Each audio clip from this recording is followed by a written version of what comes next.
پاکستان تحریک انصاف، جس کی بنیاد ملک کو 92 کا ورلڈ کپ دینے والے عمران خان نے 25 اپریل 1996 کو رکھی۔ عمران خان کے 27 سالہ سیاسی سفر میں انہوں نے انتھک محنت سے پارٹی کو بامِ عروج تک پہنچا دیا۔ 1997 کے عام انتخابات، جو پی ٹی آئی کے پہلے انتخابات تھے، اس میں پارٹی نے کوئی بھی نشست نہ جیتی۔ کچھ سال بعد ریٹائرڈ فوجیوں نے پارٹی یہ کہہ کر چھوڑ دی کہ عمران خان کسی کی بھی نہیں سنتے۔ چند سال مزید گزرے تو یہی جذبات لیے چند مزید تجربہ کار سیاستدانوں نے پارٹی کو خیر باد کہہ دیا۔ 1999 میں عمران خان جنرل پرویز مشرف کی حمایت کرنے لگے اور سابق فوجی ڈکٹیٹر کے تحت ہونے والے 2002 کے عام انتخابات میں ان کی جماعت نے ایک نشست یعنی عمران خان کی سیٹ جیت لی، مگر عمران خان کی پارٹی نے ان پر 2007 میں کراچی میں ہونے والے قتل عام کے بعد قومی اسمبلی کی نشست سے استعفیٰ دینے کے لیے دباؤ ڈالا۔ بعد میں پارٹی نے 2008 کے انتخابات کا یہ کہہ کر بائیکاٹ کر دیا کہ ایک باوردی صدر کے ماتحت منتخب پارلیمنٹ کی کوئی حیثیت نہیں تھی۔ 2007 میں وکلا تحریک کے خلاف مشرف کے کریک ڈاؤن میں عمران خان کو بھی اس وقت مختصراً گرفتار کر لیا گیا جب وہ پنجاب یونیورسٹی میں ایک مظاہرے کی قیادت کرنے کی کوشش کر رہے تھے۔ بینظیر بھٹو کے قتل کی تحقیقات کا مطالبہ کرنے والی آوازوں میں ایک آواز عمران خان کی بھی تھی۔ یہ 2011 تھا جب لوگوں نے عمران خان کو ایک بار پھر سیاست میں سرگرم دیکھا۔ کراچی اور لاہور میں ان کے جلسوں میں بڑی تعداد میں لوگ آنے لگے، جن کی تعداد کا مقابلہ شاید صرف 1980 کی دہائی میں بینظیر کی وطن واپسی کے جلسوں سے کیا جا سکتا تھا۔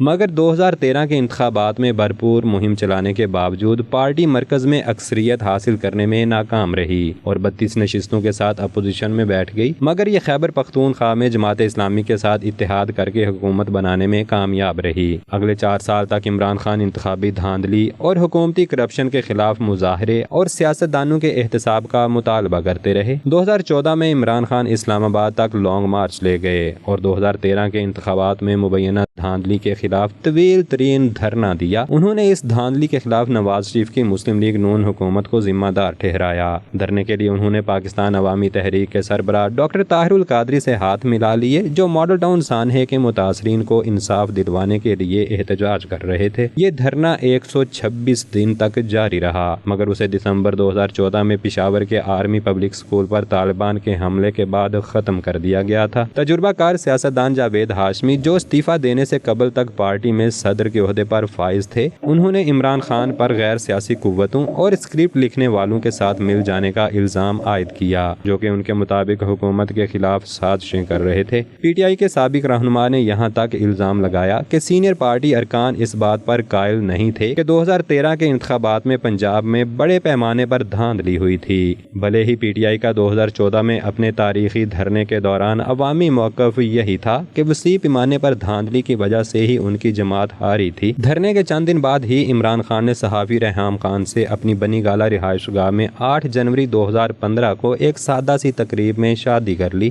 بھلے ہی ان کی شادی کو بے حد عوامی توجہ ملی، مگر اسے آرمی پبلک اسکول پر دہشت گرد حملے کے چند دن بعد ہی انعقاد پر تنقید کا نشانہ بھی بنایا گیا، جس میں 140 سے زائد افراد شہید ہوئے تھے اور ان میں اکثریت بچوں کی تھی۔ یہ تعلق صرف 9 ماہ تک ہی چل سکا اور عمران خان نے اسے اپنی زندگی کی سب سے بڑی غلطی قرار دیا، مگر جب لگنے لگا کہ پی ٹی آئی اپنی مقبولیت گنوا رہی ہے، تب ہی اپریل 2016 میں پاناما پیپر سکینڈل سامنے آیا۔ عمران خان، جنہوں نے لیکس کو خدائی کا بھیجا گیا قرار دیا تھا، انہوں نے وزیر اعظم نواز شریف پر دباؤ ڈالنا شروع کیا کہ وہ اپنی دولت کا حساب دیں۔ بعد کے مہینوں میں حکومت اور اپوزیشن کا شریف خاندان کے خلاف الزامات کی تحقیقات کرنے والے کمیشن کی ٹرمز آف ریفرنس پر ڈیڈ لاک برقرار رہا۔ جون 2016 میں پی ٹی آئی نے الیکشن کمیشن آف پاکستان میں نواز شریف کے خلاف مبینہ طور پر اثاثے چھپانے کی بنا پر نااہلی کی درخواست دائر کر دی۔ یہ نواز شریف کے اختتام کا آغاز تھا۔ اس کے بعد سپریم کورٹ میں شریف خاندان کے خلاف کئی پیٹیشنز دائر کی گئیں، جن میں سب سے اہم P T I, Jamaat Islami, Pakistan عوامی تحریک اور عوامی مسلم لیگ کی تھیں۔ عمران خان نے اپنے حامیوں سے کرپشن کے خلاف احتجاج جاری رکھنے کا کہا اور پھر کرپشن کے خلاف ایک اور طویل دھرنے کا تصور پیش کیا، جسے اسلام آباد لاک ڈاؤن کا نام دیا گیا، मगर 2 नवंबर को मुजवजा ये धरना कभी नहीं हुआ,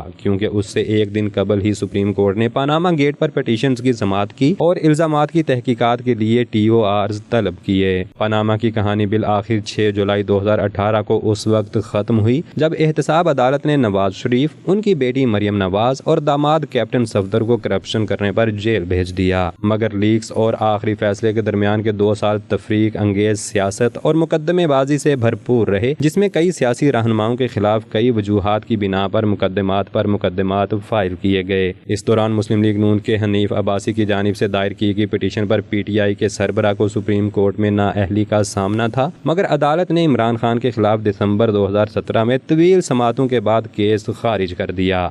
उनके करीबी साथी जहांगीर तरीन नाअहल करार पाए। उनमें से 2 मुकदमात इस्लामाबाद और पेशावर हाई कोर्ट में रहे, जिनमें मुख्तलिफ बुनियादों पर उनकी नाअहली का मुतालबा किया गया, जिसमें उनकी मुबैना बेटी टीरियान वाइट को 2018 आम इंतखाबात के कागजात नामजदगी में जाहिर न करना भी शामिल है। इसके अलावा खैबर पख्तूनख्वा नैब में उनके खिलाफ 2013 से 2018 के दौरान सूबाई हुकूमत के हेलीकॉप्टर्स का नाजायज इस्तेमाल और इस्लामाबाद में इंसदादे दहशत गर्दी की अदालत में PTV हेडक्वार्टर्स पर हमले का मुकदमा 2014 से मौजूद है। इमरान खान ने 2018 में अपनी रूहानी मुर्शद बुशरा बीबी से शादी कर ली। 25 जुलाई के आम इंतखाबात से 1 माह कबल इमरान खान और बुशरा बीबी को पाक पतन में बाबा फरीदुद्दीन गंज शकर के मज़ार पर दुआएं मांगते हुए देखा गया। 25 जुलाई 2018 के आम इंतखाबात में PTI को बेमिसाल अंदाज में कौमी असम्बली की 116 नशिस्तें हासिल हुईं। दीगर जमातों ने इंतखाबात को धांधली ज़दा करार दिया। इमरान खान 5 नशिस्तों से कामयाब हुए, जिन पर उन्होंने इंतखाब लड़ा था।